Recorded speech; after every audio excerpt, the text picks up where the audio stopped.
Con una ventina di minuti d'anticipo rispetto all'avviso di Veneto Strade, stamattina è stata riaperta la provinciale di Lamosano, chiusa a causa dell'enorme frana che ha minacciato l'abitato di Schiù-Caz per 15 mesi. Tanto è durata la chiusura della strada a Schiù-Caz di Alpago. Vedete che sono ancora in corso i lavori di consolidamento del versante che è stato letteralmente ingabbiato dopo i ripetuti tentativi di consolidamento.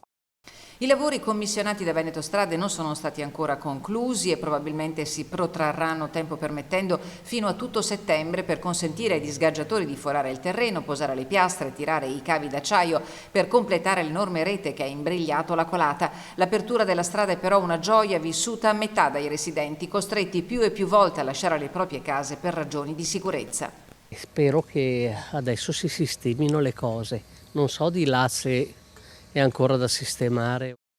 Non è un lavoro finito. No. Il fatto che abbiano riaperto la strada per No, voi oggi? Sì, noi va bene perché fare il giro per qua, andare a piedi.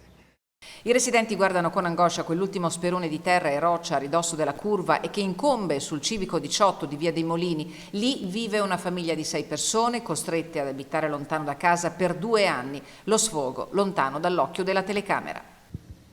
Non credo che comunque sia difficoltà prendere una ruspa in una settimana, pulire tutto, mettere la rete come hanno fatto di là, dare un senso di sicurezza alla famiglia. Cioè, fra qualche anno, quando arriva di nuovo la tempesta, credo che devo ancora andare via di casa di nuovo.